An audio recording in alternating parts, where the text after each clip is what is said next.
សូមកុំដាក់ក្តីរំពឹងរបស់អ្នកនរគ្នាទៅនរណាម្នាក់ពីព្រោះអ្នកនរគ្នាកាន់តែដាក់ក្តីរំពឹងទៅនរណាម្នាក់អ្នកនរគ្នានឹងទទួលការខកចិត្តកាន់តែខ្លាំង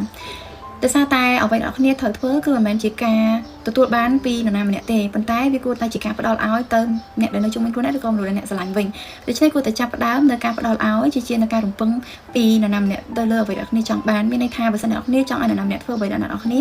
ឬក៏ចង់ឲ្យគេសម្រេចគោលដៅឬអ្វីមួយដែលអ្នកគ្នាចង់បានអ្នកគ្នាមិនគួរដាក់ក្តីរំពឹងថាម្នាក់នោះគួរតែសម្រេចគោលដៅបែបនេះគា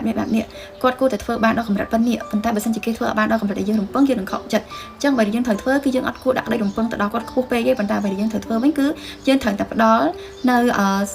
នៅកម្លាំងចិត្តឬក៏ផ្ដល់នៅ technique ឬក៏ផ្ដល់នៅ tip អ្វីមួយយ៉ាងឲ្យគាត់ដើម្បីឲ្យគាត់អាចឆ្ពោះទៅដល់គោលដៅឧទាហរណ៍ជាក់ស្ដែងដូចជាការរៀនរបស់កូនអញ្ចឹងបើសិនយើងរំពឹងថាចង់ឲ្យកូនរបស់យើងឆ្នាំនេះគឺរៀនបានចំណាត់ទីលេខ1គឺយើងបានដាក់ក្តីរំពឹងទៅគាត់អញ្ចឹងបើសិនជាគាត់ធ្វើអត់បានទី1យើងនឹងមានអារម្មណ៍ខកចិត្តទី2យើងនឹងខឹងគាត់អញ្ចឹងអ្វីដែលយើងត្រូវធ្វើដើម្បីយើងចង់ឲ្យគាត់អាចបានដល់លេខ1មែនយើងអត់រំពឹងទេប៉ុន្តែបើសិនជាគាត់ធ្វើបានក៏យើងសប្បាយចិត្តឬក៏គាត់អាចធ្វើបានត្រឹមតែចំណាត់ថ្នាក់ណាមួយដែលល្អក៏យើងសប្បាយចិត្តដែរអញ្ចឹងអ្វីយើងត្រូវផ្ដល់ឲ្យគាត់គឺយើងជួយគាត់ក្នុងការរៀនសូត្រយើងជួយរំលឹកមេរៀនគាត់ជួយបង្ហាត់បង្ហាញគាត់ជួយប្រាប់គាត់បន្ថែមជួយឲ្យគាត់ធ្វើអ្វីដែលអាចជាជំនួយទៅដល់អ្វីដែលគាត់អាច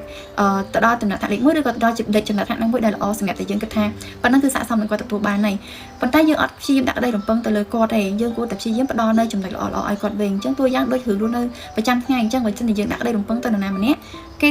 មិនប្រកាសថាទូសាសាមនុស្សម្នាក់គឺការគិតខុសគ្នាការធ្វើអ្វីចេញមកក៏ខុសគ្នាដែរអញ្ចឹងបើយើងដាក់ក្តីរំពឹងមកយើងទៅគេមិនប្រកាសថាគេដឹងថាយើងរំពឹងចង់បានអីទេអ្វីដែលគេធ្វើជួនកាលគេធ្វើចេញពីអស់ពីកម្លាំងកាយកម្លាំងចិត្តគេហើយប៉ុន្តែលទ្ធផលគឺបានតែប៉ុណ្្នឹងអញ្ចឹងបើសិនជាយើងដាក់ក្តីរំពឹងលទ្ធផលទទួលបានវាខុសពីអ្វីដែលយើងរំពឹងយើងនឹងខកចិត្តតែបើយើងអត់រំពឹងទេ